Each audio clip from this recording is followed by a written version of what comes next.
Hey, what's good, people? 101 Weekly, episode 24.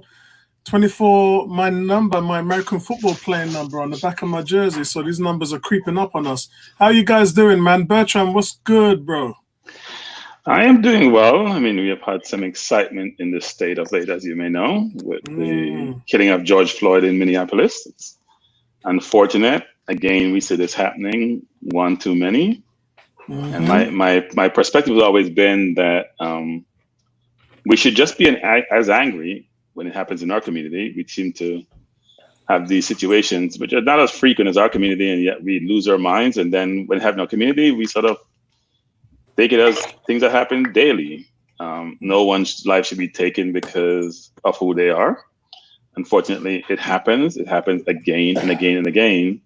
The one equalizer, though, as I mentioned in previous communication, is that we do have cameras nowadays, and they're everywhere. They're not like CCTV, which is positioned every place throughout the UK. But we do have individuals with cameras, whether it's on buildings or shooting from any angle, and all these things which have happened behind the scenes, and we all accepted them, even though we were suspicious, are now manifest themselves and come into light. And so it's really unfortunate. It's unfortunate you have to sort of warn your kids about how they engage with certain individuals in your society. And that's not the worst one, actually. To me, the one which is just as bad is the situation in Central Park. Yes. Yeah. And why this is so bad is that this is a very informed person, a senior person in a major corporation, so an executive who, if she wasn't captured on camera, may have gotten that person even killed or locked up or arrested because she called the cops on him, said he did something inappropriate, which he didn't do, which he had recorded, because he was trying to have her conform and adhere to the law. And she noticed she pointed out specifically him being African American. She didn't say, I'm going to call the cops on you because you're bothering me.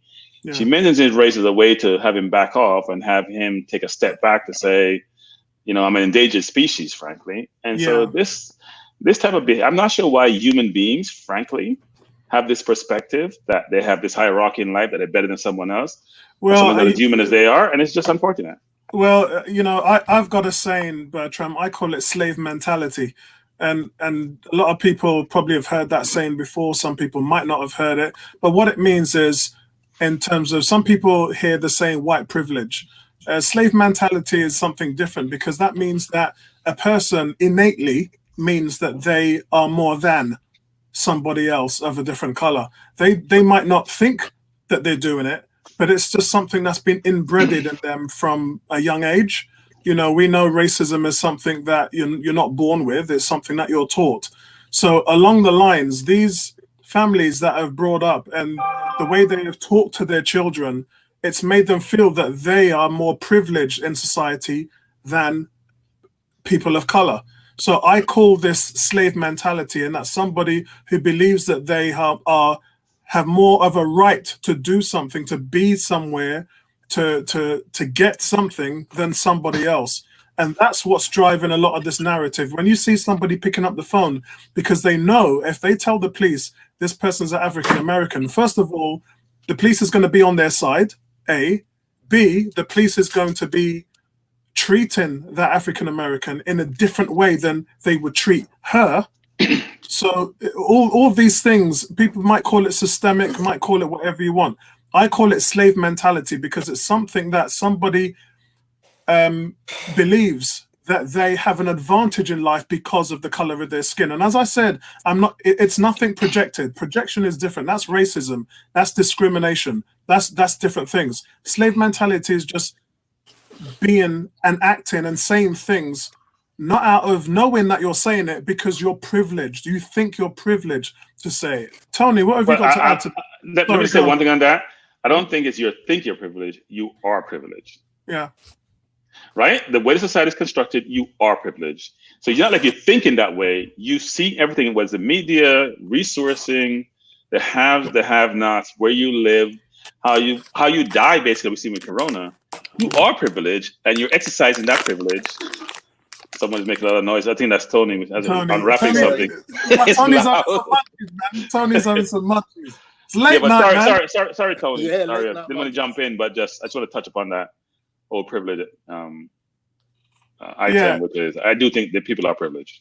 Yeah, definitely. But you know, some people might say I'm harsh for calling it what I call it, but I think it's slave mentality. That's what I do. I think this is how the slave masters thought. They thought they were better than people of color, and this is what I think that these people are doing. And it's, as I said, it's subliminal. They don't know they're doing it. It's just something that's been woven into their DNA to think that they, as a white person, is more privileged than a person of color. And that's that example of her calling the police and saying to him, actually, I'm going to tell them that you're an African American. So that signals off straight away that she knows she's going to have the law on her side. She knows that they're going to come running to help her. And it's really interesting because we were told straight away there was no charges pressed and all that stuff. What would have happened if it wasn't being videoed? What would have happened if it was something else where they arrived on the scene and they didn't know who this guy was? Would he been pinned to the floor, handcuffed, and had the knee on his neck? Well, the interesting thing was they tried to legitimize the person by saying he went to Harvard and all what it does. So it can't just be any regular person in the park who's suggesting you should conform to the law, because you have to have that credibility, given who your persuasion is, to say, you know what, you had the right to call. And that's the media doing this. So you're fighting so many battles on so many fronts, and you ask yourself, it's like almost like desperation. Like the whole concept of African American is nonsense. People born here are not African. They are Americans. I don't hear anyone saying Caucasian, European American. Like, what the hell is that? Why do we have this definition for people of different persuasion in being an American when no one came here before the Indians? So everyone who come here are immigrants. Yeah, exactly. You just came at a different points in time. So why are we using different labels to almost differentiate you and saying you're not from here because you're first African, then you're American? That whole concept, to me, doesn't make sense. And I think, including yours truly, we as people complain too much. We need to act. Like after a while, when you talk, the same thing happened over and over again, you do nothing. So the first thing you do is take care of your home. Get financially sound, take care of your family, support your family, then support your environment, support your community, and that will cascade out to your entire persuasion, people who are like you. Because frankly, the way things are in the world, still in the UK, you still have problems. I see knife problems, and it's mainly in a certain group, right? These things are global in a sense. There is no, I don't want to make this a political discussion. We should probably stop after a while, frankly. But there's no country, as people, we have no power. And it's so frustrating. Think about it. You may say Barbados, Bahamas, Bermuda, they do okay. But think about all these countries, all the African countries, all the Caribbean countries, all the South American countries that have this persuasion. And this persuasion is like powerless across the globe. There are some people who make it through the ranks, they get co-opted, they are wealthy, and they go with another community because they have now left the general populace. And we as a people do not function as one, operate as one, engage as one. There are communities in New York now with political influence because they vote as one. Just one person vote. The rabbi votes. I'll be frank on that. He votes and he gets influence. Say, I want this, you get my vote. It's a fact. And so we as a people, I said, I don't mean it's political, but it's very frustrating that we keep saying this thing over and over and we talk. Again. And we only get frustrated when these things occur. We don't get frustrated with Chicago having 12, 13 murders every single weekend. We're not losing our minds. We're not saying this is genocide. We're not saying this. So I don't know how we solve this, but we got to do better. So I just want to know, did you watch my YouTube video today on the George Floyd?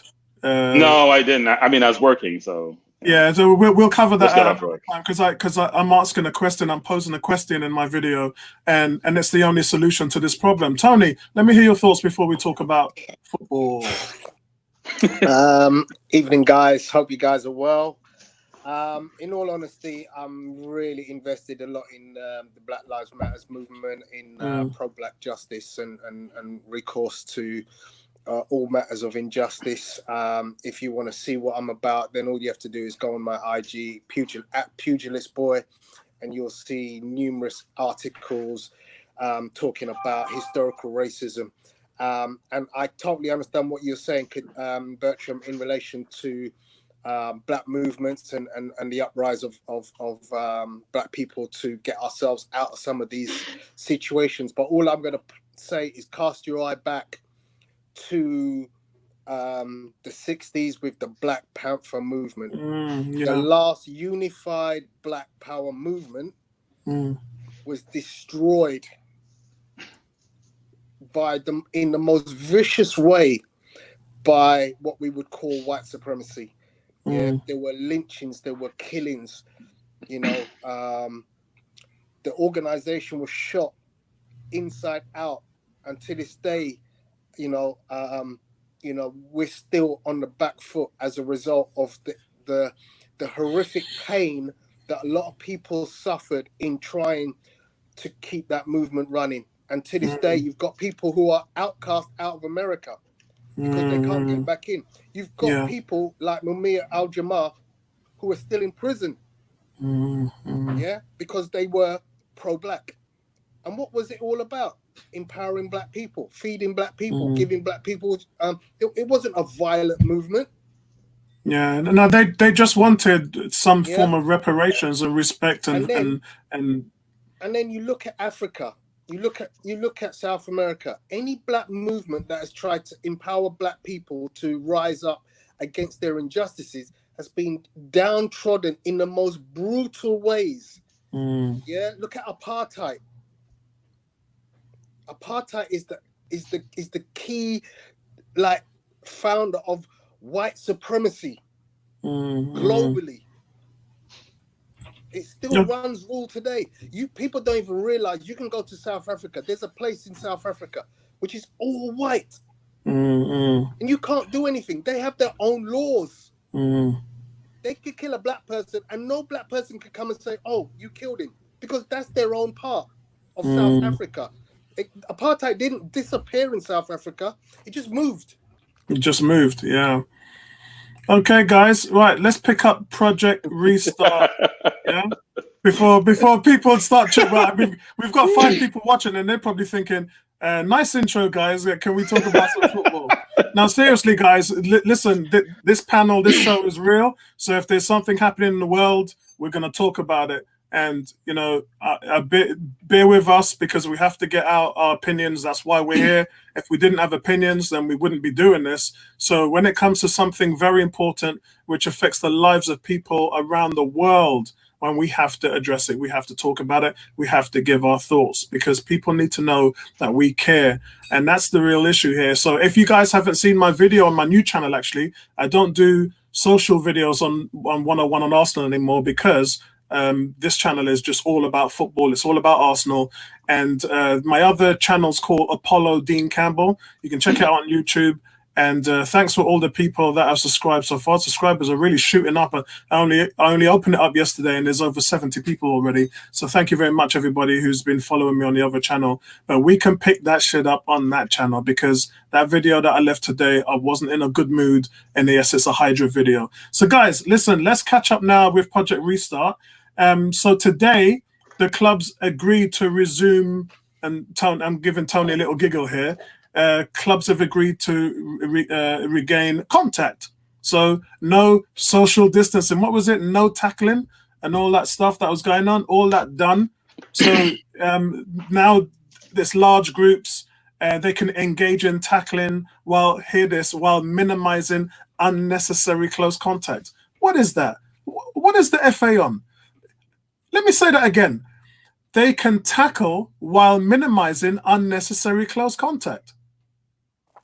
I think that works well for us, because then Lizzie won't have to tackle anyone if they engage. That's a bad thing. That just replicates the government's stance in the UK. It basically is a mirror image of, you can go out but don't go out. Yeah. Yeah. You can go to the park but don't go to the park. All that, you can do. You can go and meet your friends, but don't meet your friends. Yeah. You can see your family, but only see one person. Yeah. Yeah. But you can invite a whole family to come and see your house if you want to sell it. So if you're going to visit your mum and dad, you got to tell your dad to leave the house. Yeah. But you can turn to your family and say, I'm selling the house. if you all want to come and view the house, you're welcome. Yeah. That's a mad thing, man. And then you guys give me a hard time about what we do here, huh? Hey, listen.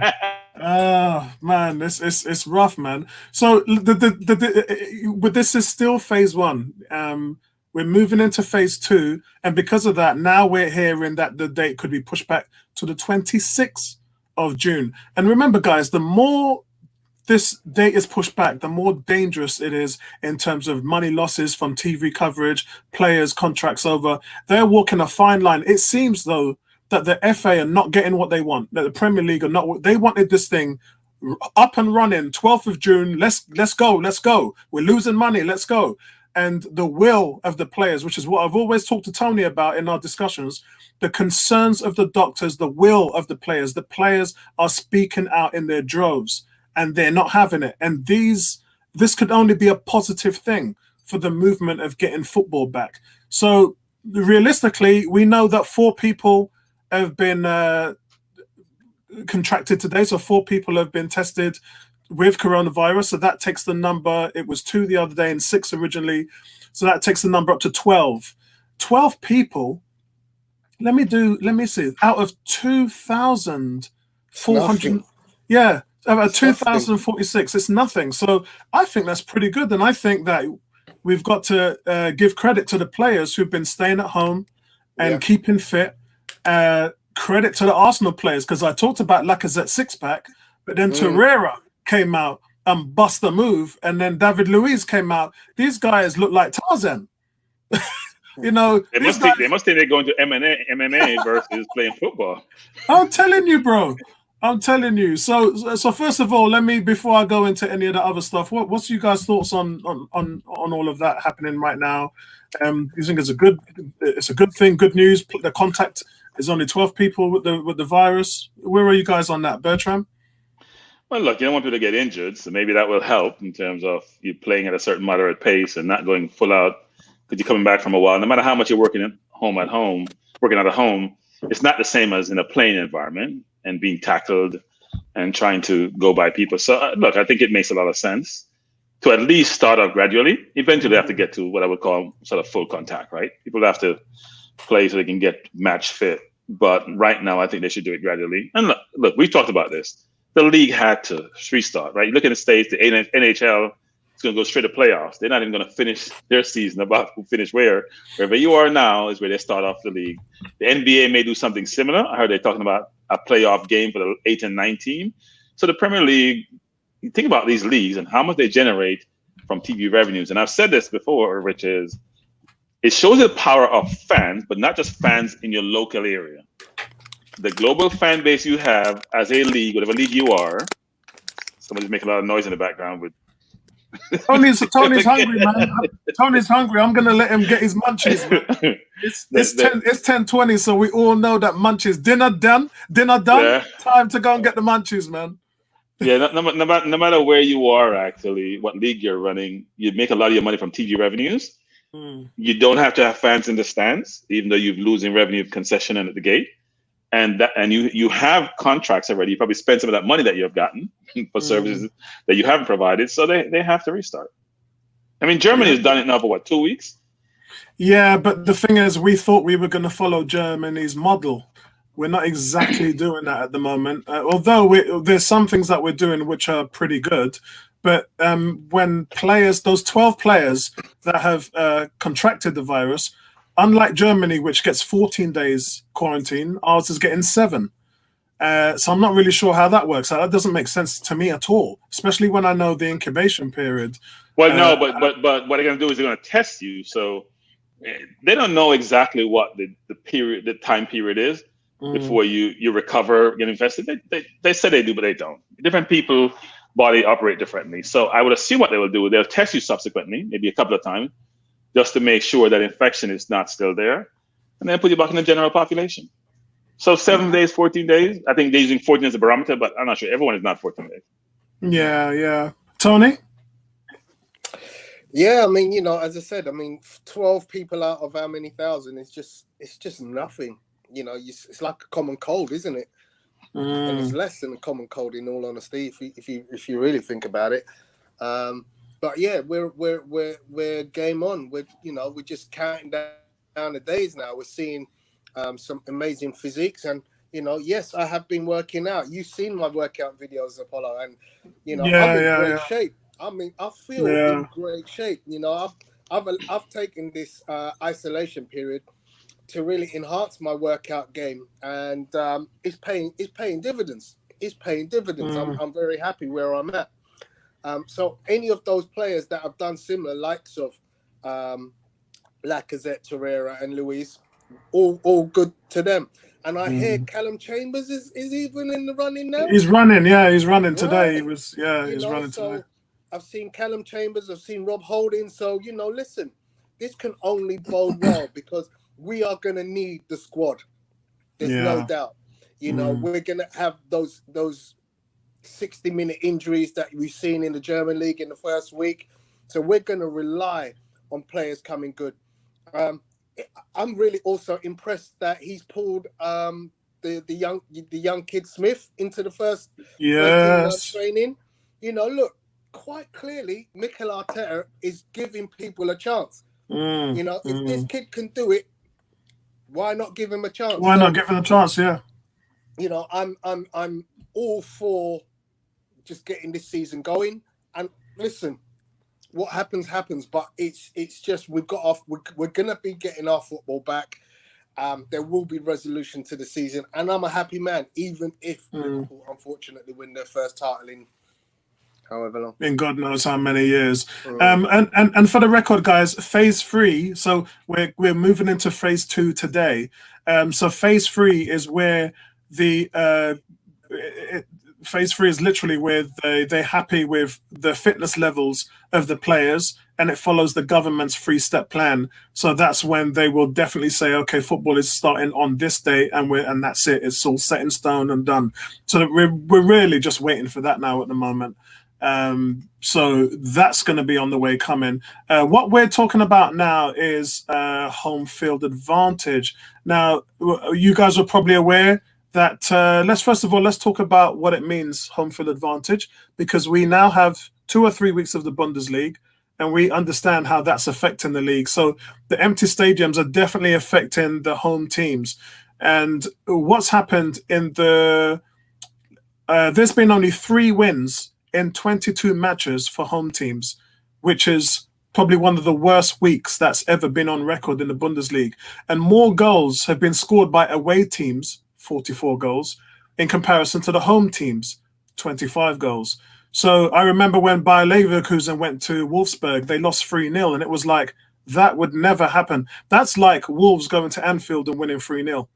It's just something that would, I'm not saying it's impossible, but for something like that to happen, and then obviously we're looking at the numbers, it's definitely a reason why they're going to neutral venues. Home teams seem to be suffering in the Bundesliga. So I think neutral venues, I wasn't a fan for it, but I think it would be a good idea. You two alluded to it last week, saying it would stop the people standing outside the Emirates. So I think that's definitely going to be an advantage for them, because the calmer atmospheres, referees have always also showed fewer yellow and red cards since they've been back. So the referees are not under pressure. It just seems a much calmer mode and game of playing football. Gary Lineker sent a Twitter out saying, interesting stats that show there are quite considerably more playing time behind closed doors in football. It shows how much the players are influenced in their behavior by the crowd. So the players are not throwing wobblies, screaming and shouting and whatever. So now Gary Lineker is saying all of that is really an act, or they're feeding off the passion of the crowd. If the crowd are roaring and up, the players, it changes them. We know that happens, especially at the Emirates when we're playing Tottenham, Man United, all them big games, Chelsea. We know that, as Tony said, the 12th man. But here we are, guys. I mean, do you think this is a real thing, losing home field advantage? Look, I think history has shown you that, right? In any sport, in any league. I mean, if you're home field, first of all, you know the layout of the pitch. You know every single dimensions of the pitch. You know where you are, you position yourself. That's fundamental. Not sure why. I think what happens is it probably feels like a practice game that they're playing.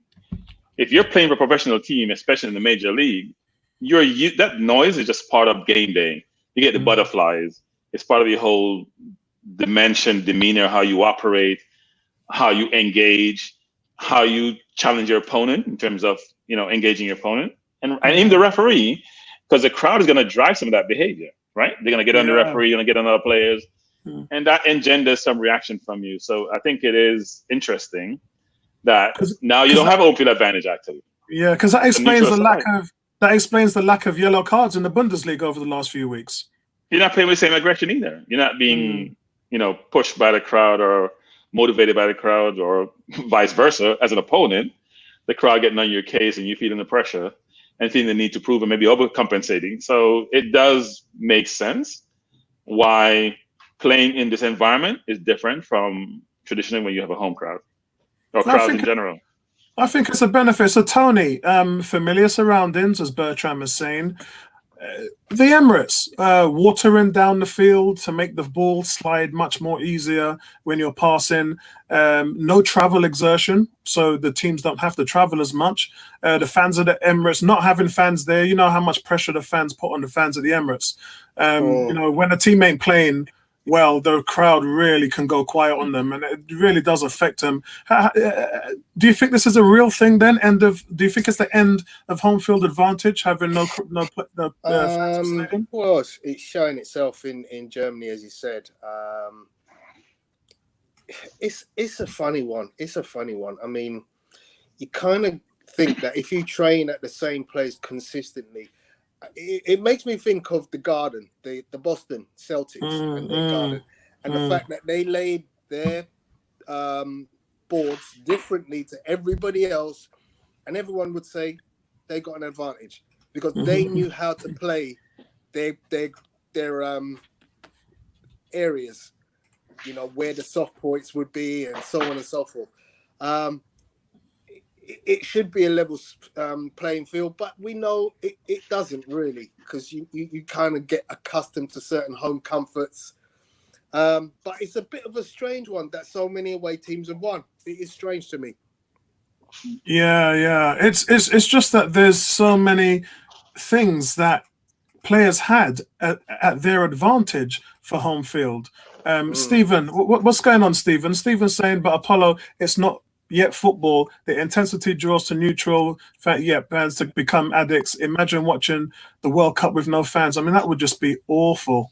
It really would. That is Stephen, you've just given me a horrifying taste of what would be to come. I mean, just thinking about it, it's crazy. Oh man, I mean, what's happening to our game? But at the same time, I think we're going to see a different kind of football, though. That's really what we're talking about here. The reaction of the players, the lack of yellow cards from the referee. It's a different game we're going to see, and we need to be ready for it, because it's going to shock us. We know our team better than anyone else, but we're going to see a different team. And right now they're talking about. Right now, they're talking about all these different, there's only 9 games left, and how are we going to do against the big teams? I don't think you can judge anybody. I looked at it today, and I was talking to Bertram 2 weeks ago about the NBA, and when we were talking about, who's going to win it, I said to him, it doesn't matter. There's not going to be an asterisk next to the winner, because it's a shortened season, just like the Redskins in 1987. No one talks about that was a strike season. They've been off for so long that it's practically preseason right now, and it's practically a new season. When I looked at the players running around, Callum Chambers supposed to be out for the season, yet he's running around, look like he can play Torreira, same thing. To me, it's like the start of next season. It's like a new season. So I don't even think we're going to see anything close to what we've seen before. But guys, we've been told now Holding, Socrates and Mustafi can find a new team. Oh boy, well, I just want to say we've always alluded to the fact that this team has 9 centre-backs. You can only play 2. So we've always said, where does that leave the team? Where does that leave the team? Someone has to go. There's going to have to be decisions made in terms of who stays, who goes. Well, it looks like a decision's being made. Bertram, is that the right thing to do? Would you keep any of those 3? Well, do we know if this is fact or this is just rumors? Well, it was broken by David Ornstein, so I definitely think that it's right. I mean, he doesn't work for the BBC anymore; he works for the Athletic. So a lot of things came out from him today, including At the same time, Apollo, don't forget that Mustafi was told the same thing at the beginning of last season. Nobody was interested. So it's all very well saying you're fine to go find another club, but if the player says, "Well, actually, I just want to stay where I'm at," then you have an issue. Is the onus on the player or his agent, or is the onus on the club to ensure that they get that deal across the line in terms of a sale? It's like saying, look, we all know the situation with Henrik Mkhitaryan at Roma. They've made an offer. Yeah. Now, Henrik Mkhitaryan can say, "Well, actually, I want to come back and try and regain my place at Arsenal," or Arsenal can say, "You know what? We're just going to kowtow to the offer that Roma give us and let him go." Yeah. So I mean, at the moment, and those three guys. I mean, we talked about William Saliba, didn't we? And we talked about whether he's finally ready to start training and join his teammates. Well, we asked questions whether he can actually play in the first game. David Ornstein also talked about that today. He said his switch to the capital could be delayed due to the death of a close one. So it's not through contractual reasons. Bertram and yourself, Tony, was correct in saying that he can play, but apparently there's been a death in his family, a close person in his family. And I don't know whether that's corona related. Actually, I'll probably have to do some more research on that. If anyone's in the chat, if they can enlighten us, then that would be great. But yeah, there's something going on there that we're not aware of. Arteta's obviously aware of it, but that might impact his fitness and him starting in the first game. So big shout out to David Ornstein for that update. But again, Bertram, which one of those guys stays? Do they all go? They all go. Look, Mustafi had no market value last year. He has market value this year. He's actually played well second half of the season. He's actually played well this year for the most part. Yeah. So if I'm a team out there that need a center half, I don't have a lot of resources, and get him on the cheap, I probably would take him, but he's just not a fit for us. Socrates is advanced in age. I think his time has come also. No speed, smart player, aggressive player, but his time has come. Holding has not recovered the form he had prior to his injury. He was playing exceptionally well, and when he tackled Rashford, I think it was a bad thing on Rashford's part. I'm sure people have spent time thinking about that, but that occurred, mishap. He got injured. See how quickly Chambers come back? Yeah, he took him much, much longer, almost like Theo. Theo was almost like a year and a half. You get back to him full sub. Some people take much longer from ACLs than other players. In this case, it's a really tragic situation because, frankly, he's been awful since he came back for the most part. And therefore, we're in a short-term basis. We don't have this long window anymore, except for maybe young players like a Willock or a Saka. We don't have it for people who are over 20. We just don't. And playing a position where we have a gulf of players, not necessarily talent per se, but a gulf of players, you have to cut some. Now, the question is, what's the contractual situation? You can't force people to leave no matter how much you think you can. We saw that with Ozil, not going any place his contract is up. Then again, we talked about some players who couldn't get an offer anyplace else, and we still sign them and pay them exorbitant money. We're paying for it. They won't do that anymore. It's a new regime. They're very focused on getting the squad that they want, the players that they want, and them being under Arteta and very focused going forward. So the three can leave as far as I'm concerned. Tony, what about you? Yeah, so I'm exactly of the same mentality. All three can go. And to be honest, as Bertram has alluded to, Mustafi has shown some amazing sort of bounce back ability this year under Arteta. And you said it before, Apollo. If you look at Mustafi's stats, he should be the prize asset out of the three because headers won, interceptions made, clearances. Yeah. The guy's stats are ridiculous. He scores goals. So out of those three players, he should be the one that we should be going, you know what? If you're going to make a bid for this guy, look what you're getting. Winner, true. Let's not forget that. World Cup winner. Yeah. One point also, which is, go ahead, Tony. So we might ridicule him because of the ineptitude previously under previous regimes. But this guy, at some point in his career, was a monster, and we've seen a small dose of that of recent. Yeah, I think two things. One is he makes errors at the most inopportune time, right? So he'll be having a good game, and then he makes a blunder like he did against Chelsea pretty early in the game and just puts you at a disadvantage, which you can't have. But I think he has a lot of the attributes, right? He's physical. He has good speed. Got everything, he heads well. He has all the attributes to be a good defender.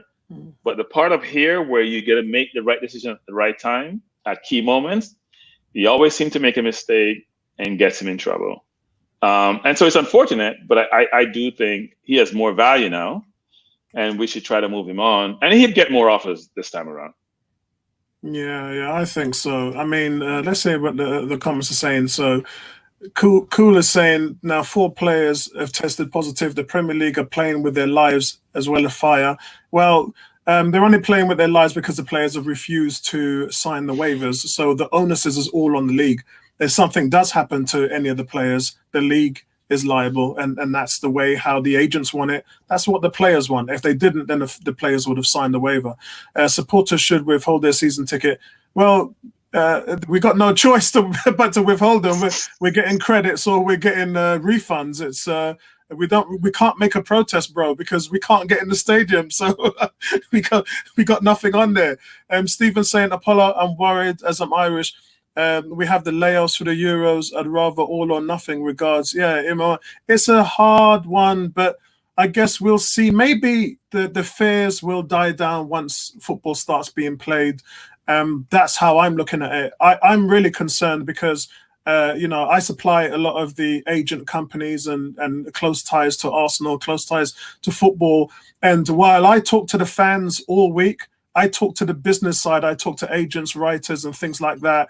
And I see a different side of it. So with me, I've shown a great concern for the safety of the players in this whole shebang of coming back to training and everything, because I've had agents literally tell me the players are fearing for their lives and their families, and fans aren't really thinking about that. Fans are just thinking, let's get football back, let's support our teams, we want football, we're bored, we want to see some action. And it's just, and of course they do, because ultimately, we've got a society now which is tired of being locked in a lockdown. You look at Southend Beach, as I said before. People are no longer physical distancing. And I keep correcting people. We are not social distancing. We are physical distancing. What we have here is a threesome, of people being social.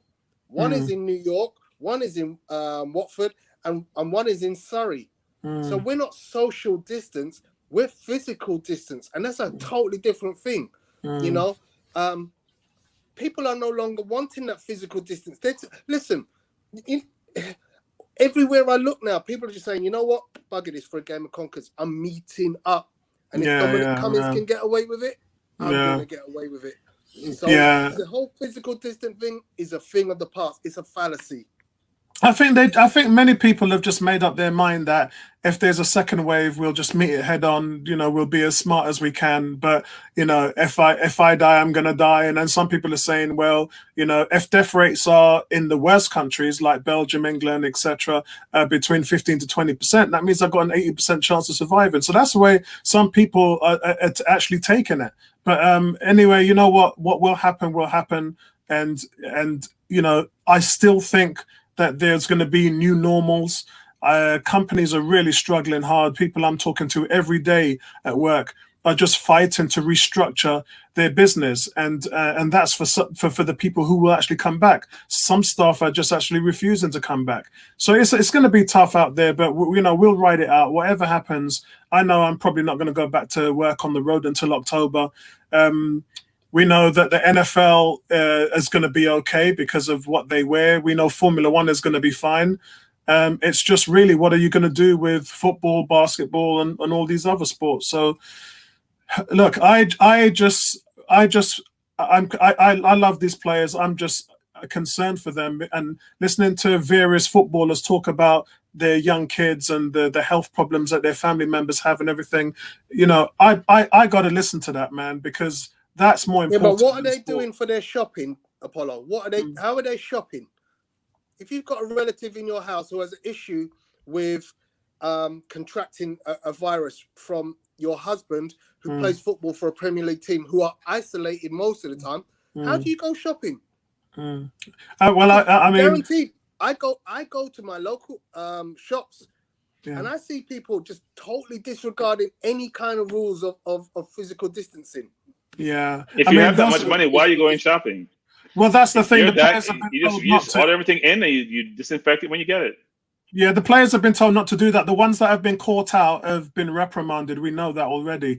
And I think it's a credit to the players that there's only been 12 because they've done they've done what they were told. And someone like Mikel Arteta, he's on Zoom all day long, doing everything with, with all the screens open, talking to all the players. They have their 2 sessions a day in a classroom on Zoom, and then now they're at the training ground. They've been pretty good. I mean, at the moment now, none of the Arsenal players, from what we know, they haven't identified which teams the 4 players who got the coronavirus are on today. They said it's 3 teams, 4 players, 3 teams. But I hope that none of them are Arsenal players. So I just want these guys to be okay.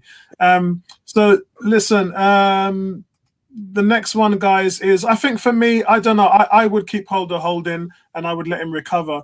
But then when I look at the amount of players coming in, it's like, where is he going to play? I mean, you already have Pablo Mari. I mean, the only saving grace that I can think of is that David Luiz, who's got only a year left on his contract. He only signed a small contract, and now I'm hearing talks of him wanting to go. And I think, is it Benfica or something? I think Benfica is his childhood club, and I'm hearing that he wants to go there. So I really don't know what future holds for the club, but anyway, who knows? I mean, we could see Pancano walk through the door, and then that would just blow everybody's mind, wouldn't it? It would be Saliba, or it could easily be Saliba and Chambers. I mean, we really don't know, but we're overloaded there, and something like this has to happen. On the flip side of it, we were talking earlier on in the week about the Dembele, Partey, and Coutinho. Now, there's no truth in actually there is. The Partey, we know that they've talked to them, and that's been confirmed. Coutinho, we don't have proof on because no one's really talking about that at the moment. We know that the reason why Bayern Munich didn't pull the trigger on that deal is because after the loan deal, it was told that they would have to pay 107 million. Now, Arsenal, I could tell you now, Arsenal ain't going to be paying no 107 million. We've already been told that we're going to have to do swap deals and loans and all that stuff. So, guys, I don't see the Coutinho thing happening. I think that the closest deal happening is definitely the Partey one. Dembele, again, he's going to be expensive. I know they've dropped the price down to 37 million, and it's doable. I really like him as a player, but I don't think it's going to happen. I still think that it's going to be Partey. I don't want it to happen. I don't want it to happen. You don't want him? No. Hey, he's a really good player, man. No, he's not. And not just that he's a good player, Tony, but we talked about where the team needs help in the midfield, and he's exactly somebody who can come in and fit in there. We don't need him, Apollo. He's not the player we need. We've addressed this issue week after week. Our most important thing to find this summer is a creative midfielder. We're going to lose Ceballos. Yeah, we've got Lazy, and nobody else can create. Man said lazy. He's taken bad traps. It's rubbed onto me. It's rubbed onto me. So who are you going with there then, Tony? Who are you going with? Listen, Partey is a necessary piece. If not Partey, then Ndidi. If not Ndidi, then Decore. If not Decore, then whoever. But we need to go and find that creative midfield player. We need to go and find, Jack Grealish could do a number. Oh yeah. Jack Grealish is in a lowly team. They're likely to be relegated this summer. This is the kind of player we used to rob from lower teams all the time. Yeah. And so there's players like that. I've seen that apparently we're getting Ryan Fraser because he's obviously free. That's always been on the cards. Getting Adam Lallana, but listen, we need Jack Grealish. We need a player like that in our team. You know, How much is Jack Grealish going to be worth, though?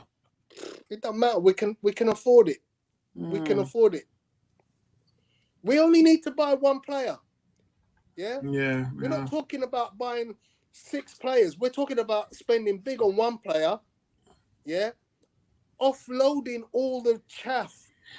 Yeah? Don't forget, we'll be getting Smith Rowe back this summer. Yeah, that's right. Yeah, and I really believe in Smith Rowe, man. There you go. So yeah, I there's really lots of believe things in to him. be encouraged by, but we still need that one player. I would love to see a tandem of 2 creative players. You know, Xavi, Iniesta like. 2 players who just run around the middle of the park, causing mayhem. Yeah, Stephen. Used to be... Yeah, go on, Stephen. I think that Smith Rowe is definitely. I wouldn't say. Look, I thought Smith Rowe had the best preseason out of everybody 2 years ago, and last year was Eddie Nketiah, who couldn't stop scoring in preseason. I think that Smith Rowe's going to shock a lot of people when he comes back. Go on, Tony. Yeah, I mean, you know, I saw Stephen mentioning there's cheaper options and better than Grealish. Name me them. You know, I'm not saying you're wrong, Steve, but I just think there are players out there, creative players.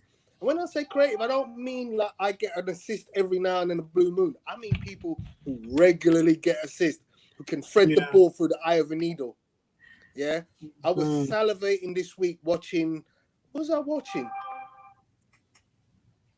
I was watching the Arsenal documentaries on Robert Pires and Dennis Bergkamp.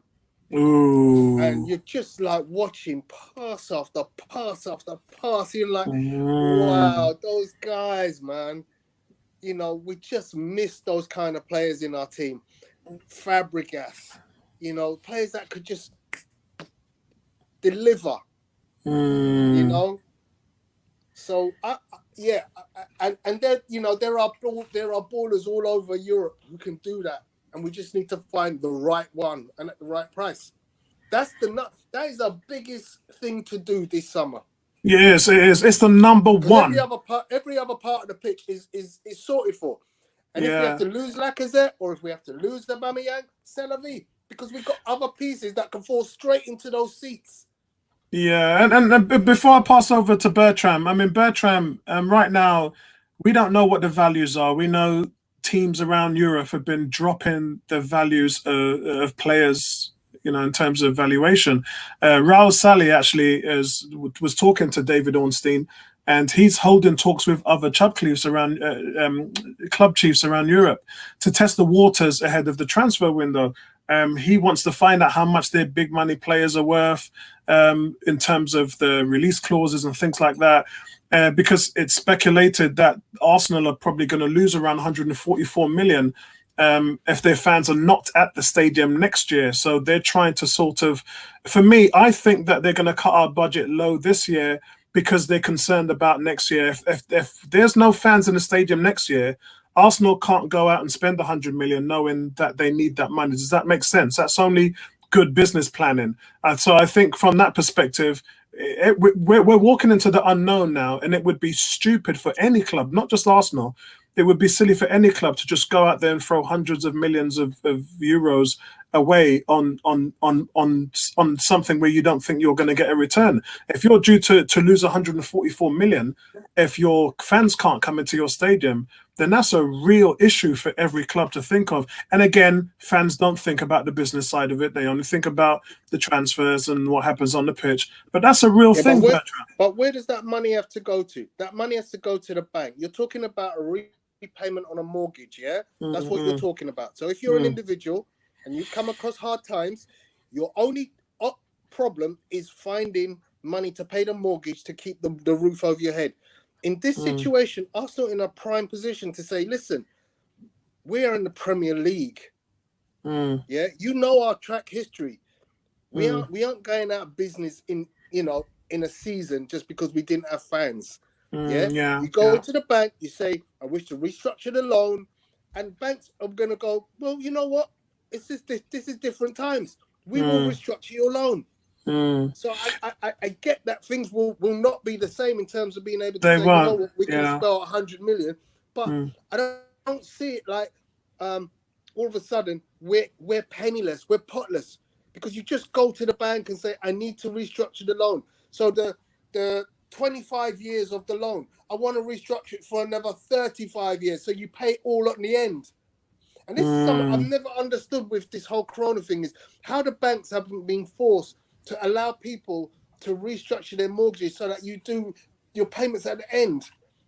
You know, if you can't pay your mortgage for 3 months because you've been furloughed or your business has gone out of business, then surely you should be given the opportunity to go, you know what, when we're back up and running, all I want to do is pay the same amount but structure it so that I've got an extra 2-3 years on the end of my mortgage. I think realistically, though, I think that Arsenal will take from the transfer budget, from their sponsorship commercial deals, to facilitate the losses. And also, I don't trust Kroenke as well. I've never really had that much badness to say about him, but him coming out and saying, I'll help the team. He hasn't said how, why, or when. And I don't trust that statement. I really don't. I told Bertram a long time ago, I think he would take a loan out against the club in order to fix the club. That's what I think he'll do, because that's just the type of shrewdness any businessman will do. What's going on, Scrickaball? Nice to see you here, man. And yeah, we're on midweek now, mate. We're only on for an hour. But we're just here to catch up with everybody in the midweek, because it's the right thing to do, man. You know, it's the right thing to do. There's certain things that we talk about that can't wait till Sunday. And also Sunday shows won't overrun as long as they do, if we can cover stuff in the week as well. So it's always a blessing to do that, man. Bertram, which one of those players would you go for, or realistically is an Arsenal target? All three. So we need quality players. We have a lot of players. A lot of them are average players. So let's take them individually. I think we need a CM. We don't have a very good CM, whether we talk about Xhaka, Torreira, you know, if you want to take Lewis Deputize or Chambers, we just don't have the CM that's dynamic, that has the legs, that has the passing range, that has the physicality to function in the midfield. And we've been missing that for years. I know people talk about Coughlin and all that. He's a good defensive midfielder, but he lacked an offensive game. You need the dynamic, all-around player, like a Vera-type player, which are hard to find. But I think this kid, Partey, does have a lot of capability. I watched him against Liverpool in both legs, and he impressed me. They impress in general, because you call Liverpool to just a few goals or one goal in two-leg event. That's traditional Atletico Madrid. But he was one of the standout players in the middle of the park, playing against a very, very good team. Coutinho and Dembele. So people will knock Coutinho and Dembele because they seem to produce since they left Liverpool and Dortmund, respectively. But think about this. Which player who is very good, apart from Neymar and Suarez, has functioned well with Messi? Think about Griezmann more recently. Was not done well, and they're thinking about getting rid of. So all these big signings they have had, they're dynamic players. They like the ball. They like to have the ball. Their game is with the ball. They can't because Messi dominates the ball and everyone's trying to find Messi. So they probably get frustrated. They probably lose interest. They're trying to fit in. The language is different. I'm sure Dembele probably spoke, French. And then you have only someone like Neymar, frankly, who is very confident in ability and was the dominant player in South America and deemed to be the next Messi, or Suarez, who was fabulous in the PL. Those players are functioning well. They all speak Spanish, or Neymar speaks Portuguese, but it's close enough. But it's very much different when you got to go play with Messi. So all three, Coutinho has proved himself in the league. His resume speaks for itself. Yeah, may not function well in a slower league. He's dynamic. He's quick. He's getting on in age a little bit. I think he's about 28, somewhere up there. So he's getting on a little bit. Oh, well, he's in his prime, isn't it? That's Ramsey age. He is, but I'm just saying that there's a prime and there's right over the threshold of the prime, and he may have crossed it early because he has not been the same player. Dembele is dynamic. I mean, the Dembele at Barcelona the last 2 years is not Dembele. Watch him in France. Watch him at Dortmund. That's why Barca paid over 100 mil for him. Yeah, because he was exceptional, unplayable, frankly. You talk about Zaha. It reminds me of our new player, frankly, in some respects, given how dynamic he is. But he hasn't. He's been injury prone. Hasn't produced really. He doesn't want to be. He doesn't want to be there, does he? Part of it seems to be his behavior. PlayStation addict, A lot of people are actually. Don't show up to training on time. So at the end of the day, obviously, all three would do. We have all three in our team. We can compete with the best. If we had a Bama Young and those no players, doubt about that. They're all three, but we can't. Bro, if Partey that is the was our main one. midfield, it would be game over. If that was our midfield, I mean, the thing is, when I looked at him last season, he had created the second most chances on that Barcelona team behind Messi. And this he doesn't play every game. He doesn't play every game. Exactly. So when I looked at it that way and I looked at him playing, I was like, this guy is so dynamic. But look, he don't want to be there. I did put this poll up, by the way, on the YouTube channel, and here's the results that came out from the poll. I was going to do the poll today anyway, but Dembele's got 13% of the fans that think that he should be an Arsenal player. Partey got 47% and Coutinho 40%.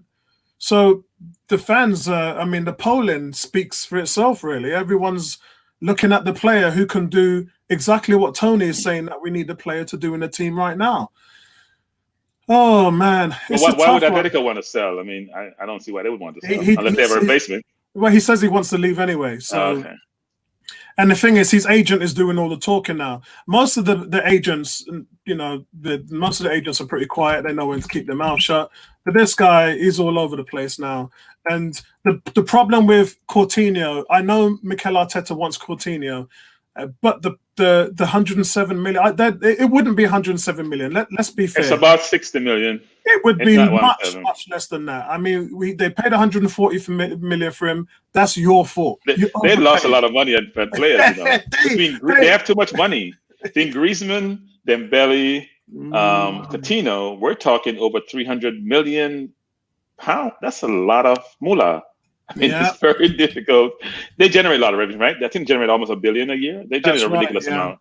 So they can probably afford it, but it's still a lot of money. Back to Tony's point about debt.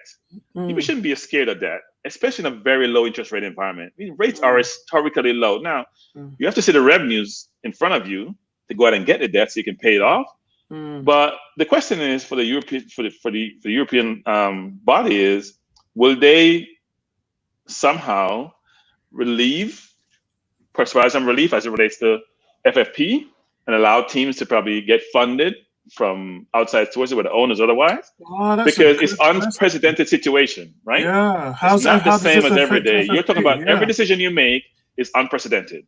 So why wouldn't you relax some of the financial fair play rules in a one-time situation to allow team to get themselves financially, and then you can move forward, put them back in play. Tony, you may not have a choice. It's a some teams will go under. Good question. What do you think Newcastle would do in that summer then? They buy another team. They buy Man City. They could go and buy Man City. They buy Man City. Well, look. Think about it this way. They have a lot of resources, but people don't forget. People are forgetting that oil is not what it used to be. They have to be thinking also smartly. They're trying to brand themselves with a lot of these purchases, but they won't have infinite money after a while unless we all go back to our normal and start driving gas guzzlers and driving as much as we do. They have sort of just like Russia. They have challenge when it comes to oil money. It's a plaything for this guy. I agree. It's not an investment. It's a plaything. Buy Man City is chump change. It's like you and I going and buying a new pair of trainers. You know, listen. Some of us, we get a little bit of chump change and we go buy the latest flavor. I don't. Look at no matter how much I have, I'm not buying it. I'm not buying it. Yeah, man. Yeah. Listen, so guys, listen, that's the end of the topics and we're up to the hour, but I just want to get a feedback on what you guys thought of The Last Dance. We haven't had a real time to talk about it. And actually, I was going to feature it on my other channel, which talks about TV and all that other stuff, but this is important to sport. And the reason why this is important to sport is because this is a man who's done it all at the highest level, will go down. I know I've always loved Ali. I've called Ali not just the greatest, but the greatest athlete of all time. I'm probably going to say, when all said is done, that Michael Jordan has been the greatest sportsman in the history of sport because of just everything he's done. The thing about being a sportsman, being a football player, being a tennis player, being a cricket player, being a rugby player, you have seen what the cost of winning is on a player. You've seen the toll of it. I was watching an interview today with Terry Crews, who's on Whoopi Goldberg's The View. He's on there today. It's on YouTube. You can check it out. And Terry Crews, who I met in the late 80s. He wasn't a star when I met him. He was a linebacker for the Washington Redskins, my team. And Terry was talking about how brutal the NFL was. He's like, when you're on the field and you're playing, that's where you're enjoying it. As soon as you leave that stadium, it is pandemonium. He said it's one of the worst experiences of his life, having to deal with the pressures of winning. And for Terry's message to Michael Jordan was, bro, I just want you to call Scottie Pippen, call Horace Grant, call Isaiah Thomas, and just be bros. Let's go out for a drink. Why are we holding this shit for 20 years? The sport. So I'll jump in here. This is going to sound really bad. I don't think Michael Jordan's a nice person. So winning cannot solve everything. Winning can't be the win-all, end-all. I'm sorry. When you're a bully, we don't like bullies. And especially if you're the best player, actually the best place to be bringing people along, not bullying them. Now think about it. He's fought out with Charles Barkley. He's fought out with Horace Grant. He's fought out with all these people because it's always about him. Personally, I don't like Jordan because I'm a Knicks fan, and I'll say it out loud. I didn't watch the program at all. Hey! I'm a Jazz fan. I didn't watch the program at all. 2 years in a row. Yeah, I'm a Jazz fan. So I still haven't watched it. I will not watch it. Michael. I will not watch it. I will not watch it. But I've listened to shows and people talk about it and what it did, and I've seen excerpts, especially when he was on the plane with Scott Burrell and some of the things done. He was not a nice person. He hasn't been a nice person. People don't seem to realize this. He's been smart in not being overly exposed. He's done that brilliantly. He's almost like a Michael Jackson type. Those people almost seem reclusive, even though they're out in the public eye. Michael did it physically, by physically distancing himself from people. Jordan's been smart about how he keeps his privacy. All the stuff that he has done, his gambling, his drink, all that stuff has been managed really well. That's affected his brand, frankly. And from what I see, from what I hear, he's a bully. I'm sorry, I'm not supportive of bully. He's not the greatest sportsman of all time, frankly. So Let's be clear in that.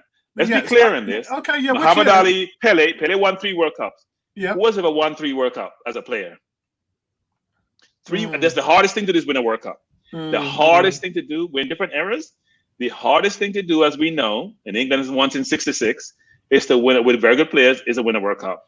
Pele won 3. Started as a 17-year-old, dominant in his era.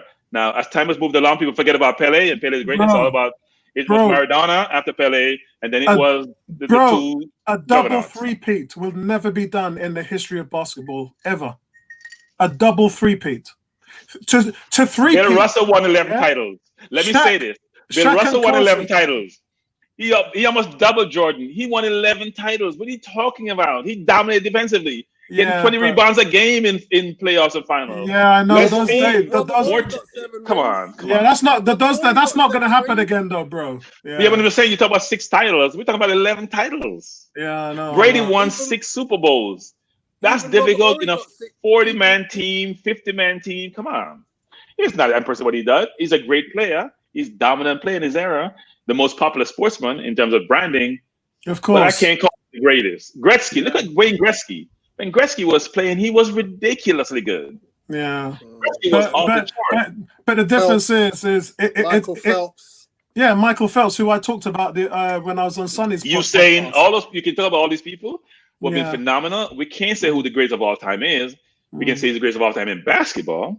And even then, he didn't win most titles. He only won 11, he won 6. He almost doubled him. And we give Russell no credit. Because you know what? We haven't seen him play live. But the only thing I can say to you is I'm not disputing the fact that he was a bully. And that was the way how he drove himself to what he achieved. But if he wasn't a bully, do you think that the Bulls would have won those titles? So how many titles did Tim Duncan win? Was it 3? Yeah. Have we ever heard from Tim Duncan? No, what have we ever heard about Tim Duncan? He's trying to be a coach. What have we heard about Tim Duncan? What have we heard about Tim Duncan? He's the nicest person on Consummate earth. professional. He's Yeah, ultimate yeah. professional. Doesn't bully anyone. He won 3 titles. Yeah, same I didn't as hear Steph about Curry, Russell though. bullying anyone winning 11 titles. I don't hear Same as Steph Curry. Brady's somewhat of a bully, frankly. So we can't talk about Brady because he does But chastise his players in front of crowd. But come on.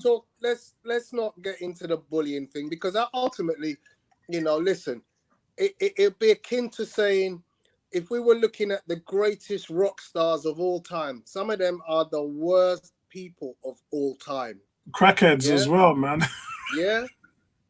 But I think the bullying is important because some of our idols who we look up to are also some of the worst individuals as people.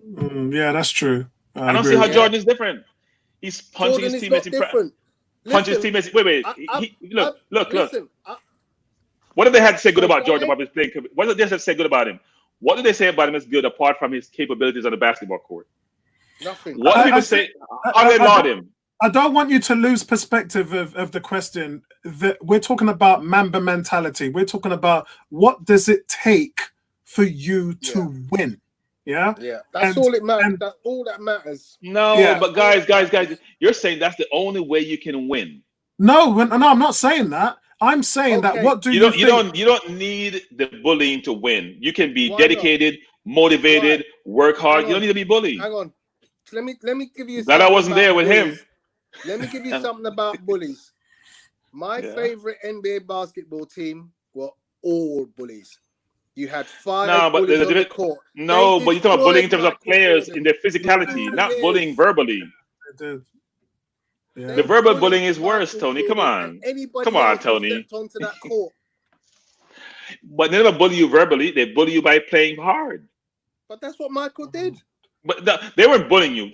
Playing hard is not bullying. Let's think about that. It is part and parcel of the same thing. No.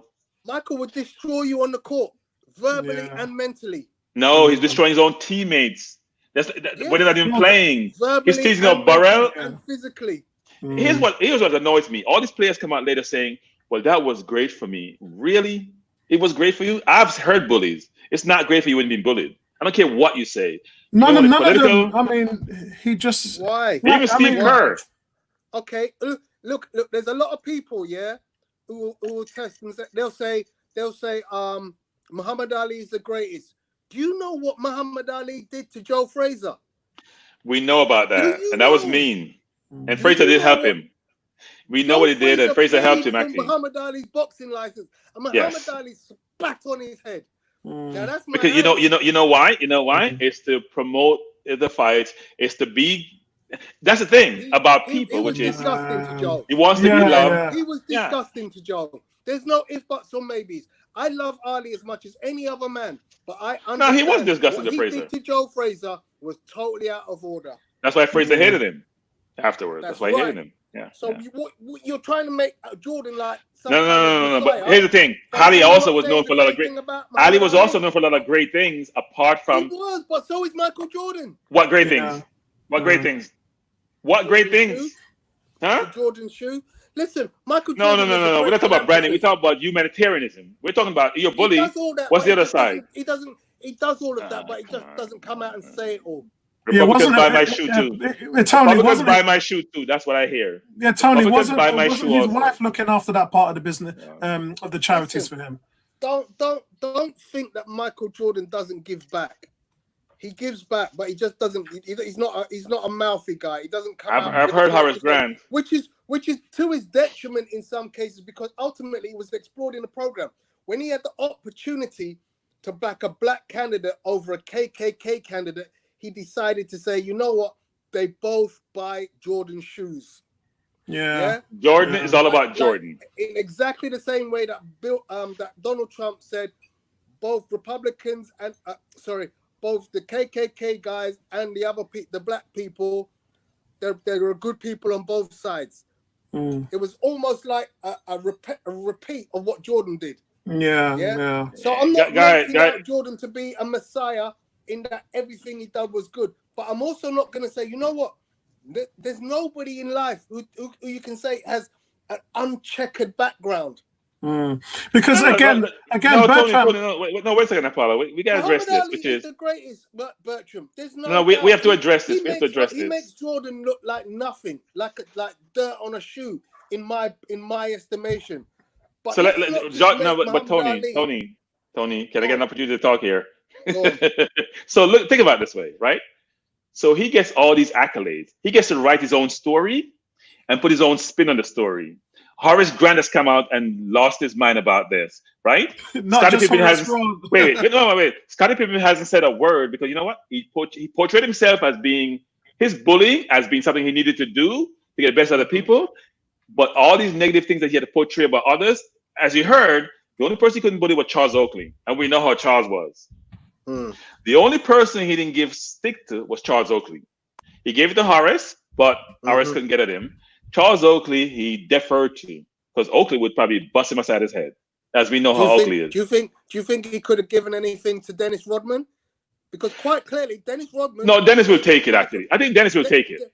Exactly. Without worrying, Dennis will take it. Dennis Rodman actually said, "Kiss my ass, bitch," because you know what? We got practice tomorrow. I'm going to Vegas. No, we understand. You know Dennis was the man. Dennis is a different mindset. I'm just talking about. Dennis is the man. Yeah, Dennis is not normal.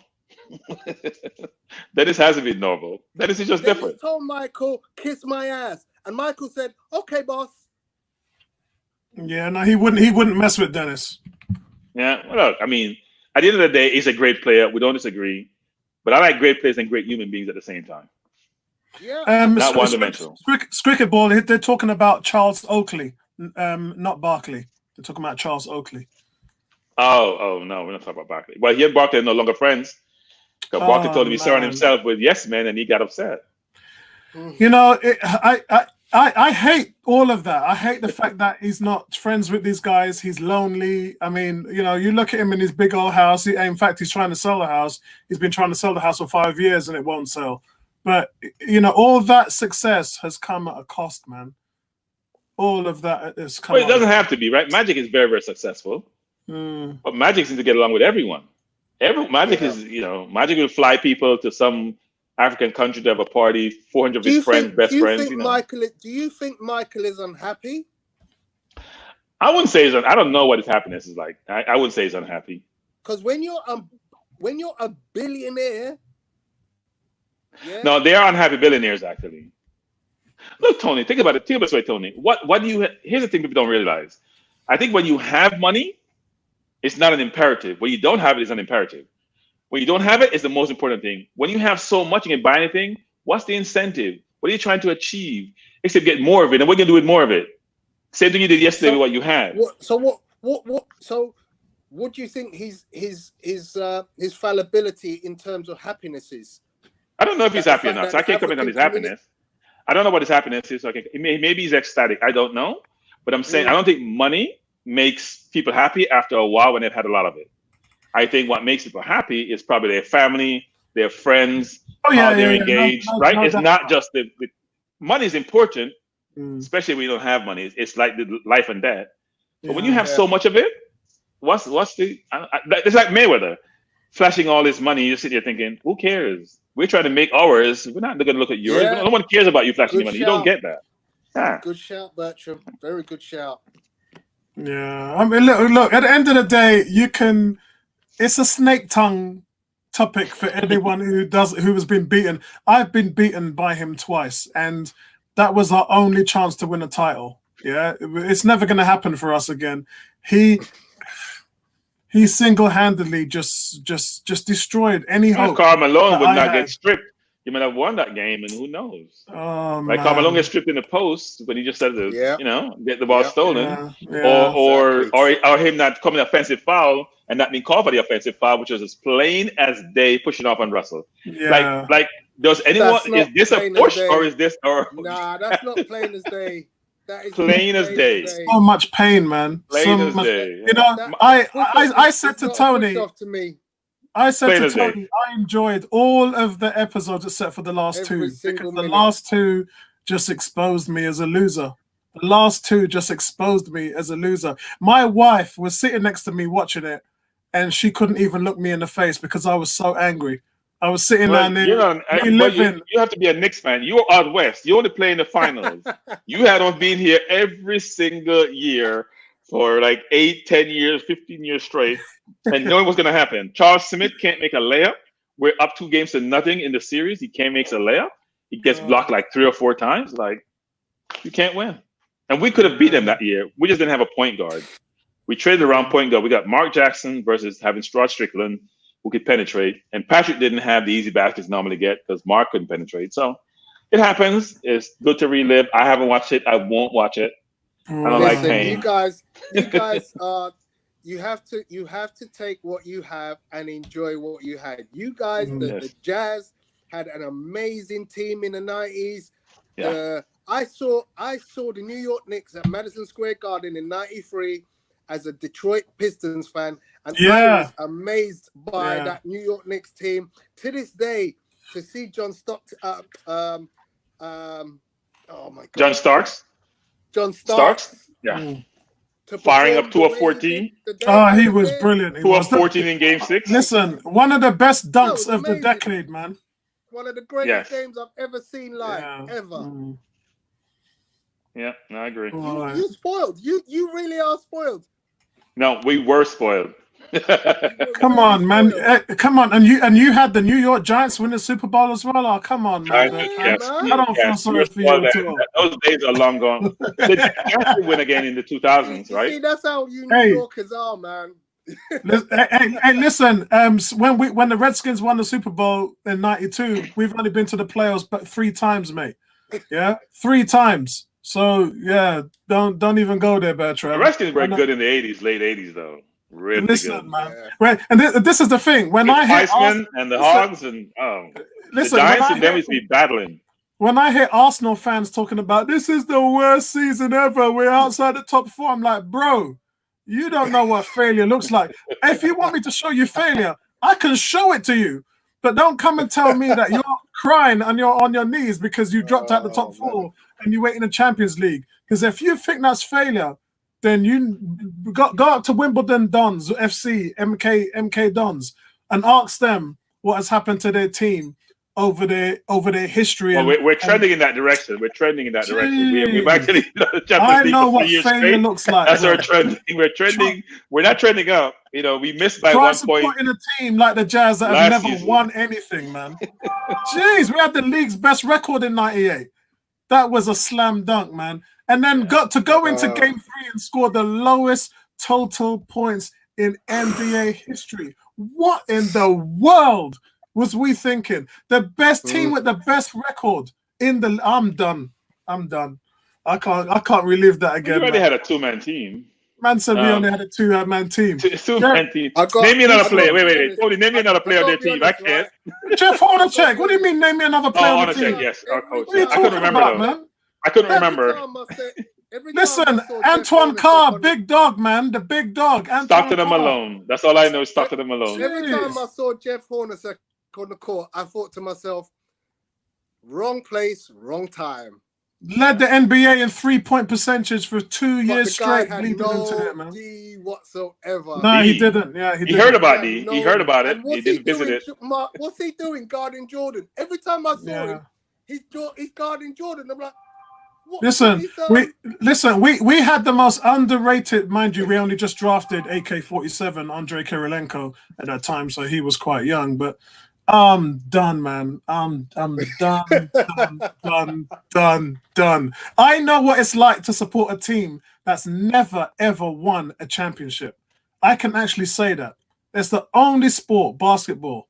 Every other sport, I've had glory, I've had history. That one right there. Michael Jordan's taken that to his grave, man. Why Utah though? Because the time I spent in New Orleans in the 80s, remember? Just moved to let's face it. There's the 3% of the population of Utah is black, and that's probably the basketball team.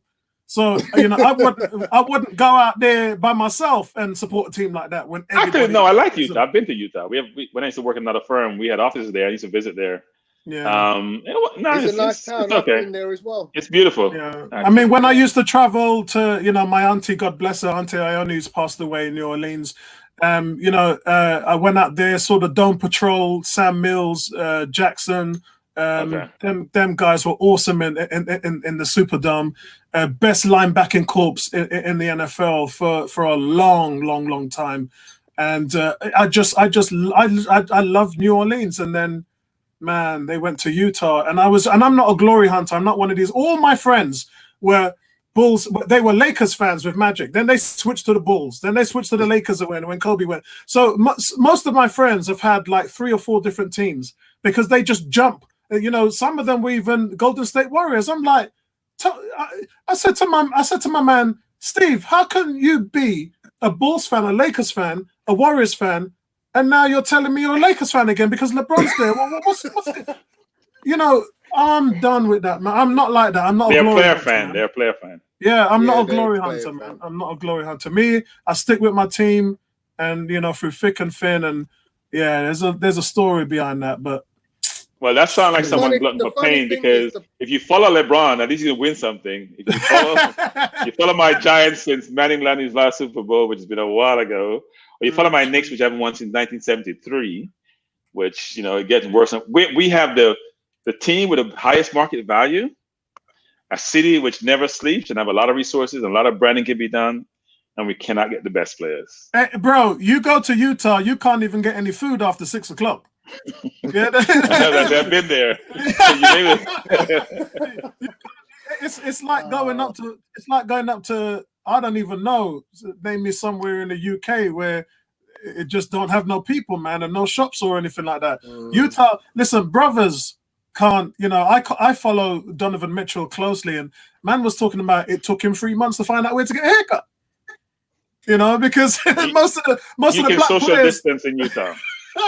You can social distance in Utah. I have no problem with social distance in Utah. Listen, it's not hard. It's not as bad as it used to be because when you hear Rudy Gobert and them guys talking about it, they're like, yeah, there's a few soul food restaurants that have opened up, so they know where to go to get their rice and peas and oxtail and their jerk chicken and all that. So it's not as bad as it used to be back in the day. In the 90s, I don't know how players like Brian Russell, Mark Jackson, we had quite a few players who came over there. I don't know how they survived because, boy, and it's easy for Karl Malone because he's a hunter, and he lives in the mountains. He loves his 18-wheeler truck. He goes out hunting, does all the stuff, does all the outback stuff. So that life suits him. And anyway, man, I'm done with that. Guys, listen, thanks a lot for tonight, man. I appreciate it. Everyone in the chat, thank you for joining us for the midweek show. Bertram, we know where we can find you on 101. Thank you very much, man. Tony, big up to you. Any closing arguments from you guys? I'll say I'm looking forward to the league recommencing. I mean, it's been a while now. I know that the players do feel endangered. I understand that. But I think the league is trying to take every precaution necessary to make them feel safe. My hope no mishaps occur and that the season finishes well. I mean, we do need football. It's not a want. It's really a need. And hopefully we're not putting them in danger and we can have we as Arsenal can somehow progress. Even if we don't make top 4, at least we want to see the continual improvement of the team and make some good decisions next year and end up back in the top 4. Yeah, I tell you, summer transfers is going to be a bomb this year. Arteta's going to be slinging players out the door, left, right, and center. I think Ozil might even be going. If we have any chance of getting Coutinho, Ozil has to go. As simple as that. Tony, he's not going. Not going. Well, in the week that we celebrate St. Michael's Day, for those of you young fans who didn't know it, a couple of days we celebrate the anniversary of that famous 2-0 win at Anfield, solidified by a goal by a good friend of mine, Mr. Michael Thomas. Yeah, I mean, this week always is a pleasurable week because I get to see the reruns from that game. And of course, we had great players, Rocky, Paul Davis, Tony Adams, Steve Bold, Lee Dixon, Nigel Winterburn. What a great, what am I talking about? Wasn't not, but yeah, it was like such a great week. Charting back to the events of that day. Anybody who remembers that day, I'm sure you can kind of Robert Kennedy killing kind of event. Where was you when we won the league? That was just the most amazing day. And then afterwards, I just remembered going up to Highbury and just going mad. You know, I mean, wicked. It was the most brings back night. all the memories. You've just, Tony, I'm gonna sleep well tonight because of you, because I just felt miserable after talking about the Utah Jazz, and you just put a smile on my face. So I appreciate that, my brother. Liverpool was just the most amazed that night. Was the most amazing night in football history for me. The most amazing winning of the league ever. I mean, we've seen some amazing. The Man City win was amazing, but it never tops Anfield. It never tops Anfield. That will always go down as the most. I heard people even talking about Sergio Aguero's last-minute Premiership winner. It's not even close, bro. It's a home game as well. It was a home game. Exactly. And you had to win. That by one was big, goals. though. The one with Balotelli passed what did Balotelli do? He did something. I forget what he did. But that was a last minute, right? Man, you had the title, and he got grass from them. They had the title. They had the title. Basically, almost done, and he got taken out of their grass. So, and there's nothing sweeter than seeing Man U lose their title. But the worst thing about it is, you were at home. You had the most expensive team in the league. You were favourites to actually win the title anyway. That Arsenal team in '89 was practically not a mid-table team, but they were practically a 5th, 6th, 7th place team. And their record against Liverpool over the last 4 years was horrific, especially at Anfield. They never had a chance, a hope in hell to win 2-0 that night. And everybody knew it. That's what was special about that night. The fact that they went in there and done what nobody had given them a chance to do. Everybody thought Man City was going to win that game. So that, for me, it doesn't even come close. Yeah. It don't even come close, man. Anfield, you know, for those of you who haven't watched that game, or if you haven't watched it for a long time, go watch it again, man. I mean, it just, you know, and my good friend Roger Millington, he posted up on his Facebook that on the day of the anniversary, every day that day comes around, he sends me a message in the morning to say, Happy St. Michael's Day. And in the afternoon, he posted up, he's got the '89 video and he's got the Fever Pitch video. So if you haven't watched Fever Pitch, the film, that will definitely take you there into how it felt that day. Wow. So that film is an amazing film charting the history of the fans prior to Anfield '89 and the feeling of elation we felt that day. There's never been a better film about Arsenal. But I guess Liverpool will have that feeling when they win the title this year because they haven't won the Premier League. So they'll be happy. You can't tell them they're glad the league going to restart because they get to win. Yeah, they get to win without their fans. That's going to be. And they won't have to hear from anyone again that they've never won the league. Yeah, that's going to be really, really sad, man, for real. And so that's it from us, guys. 18. No, it's a bit sad that Benny's not here, but I don't know. I'll catch up with her later on and find out if she's all right. And then you can find out on 101. All right, guys. I'll see you later, man. Thanks for joining the podcast. Appreciate it, guys. Take care, guys. Everybody who's watching, thanks for watching the show. And I'll see you guys on Sunday night. Peace out, man. Peace out. Take care.